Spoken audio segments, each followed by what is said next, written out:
আমি ঘুমাচ্ছিলাম, আপনার 12:30 বেজে গেছে। ওই টাইমে আম্মু বলতেছে বাইরে যে বৃষ্টি হচ্ছে, তাড়াতাড়ি ঘুম থেকে ওঠ। তো বাইরে বৃষ্টি হচ্ছে যেহেতু তাড়াতাড়ি ঘুম থেকে উঠে গেলাম, ফ্রেশ হয়ে গেলাম। ফ্রেশ হয়ে বাইরে এসে দেখতেছি বাইরে মানে প্রচুর ভয়ঙ্কর অবস্থা, প্রচুর বাতাস। আর আমার মাথার উপরে একটা লাঠি ভেঙে পড়তে লাগছিল। ভাগ্যিস আমি সরে গেছি আল্লাহর রহমতে, ওই কারণে লাঠিটা আর মাথায় পড়ে নাই।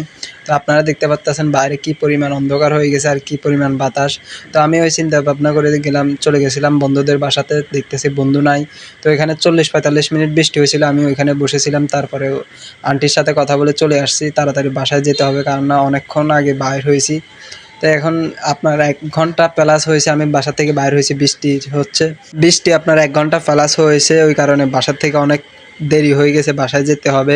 বাসা থেকে আম্মু কল দিয়েছে তাড়াতাড়ি বাসায় আয়, ওই কারণে আপনার গাড়ির জন্য দাঁড়াইছিলাম একটু সময়, কিন্তু এখন বৃষ্টি থামছে মাত্র, গাড়ি তো আর পাওয়া যাবে না। তো তাড়াতাড়ি যেতে হবে যেহেতু হাঁটা শুরু করছি। আর আমার বাড়ির থেকে বন্ধুদের বাড়ি আপনার 20 মিনিট রাস্তা আর কি।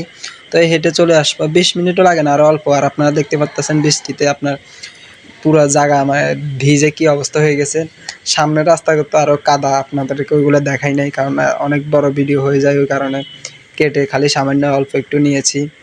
তো বাড়িতে যেতে হবে, ওই কারণে তাড়াতাড়ি হাঁটা শুরু করছি। আর বাইরে ওয়েদারটা ভাই কি বলবো, অসাধারণ অসাধারণ, মানে অনেক সুন্দর একটা ওয়েদার। মানে আপনাকে কি বলবো, বলার মতো কিছু নয়। মানে চারপাশে ঠান্ডা আবহাওয়ার ঠান্ডা বাতাস, উপরে মানে ছাওয়া, একটা জোস একটা ওয়েদার ছিল। তো যাই হোক, তো আজকের ভিডিওটা এই পর্যন্তই। সবাই আমার চ্যানেলটা সাবস্ক্রাইব করে দিবেন।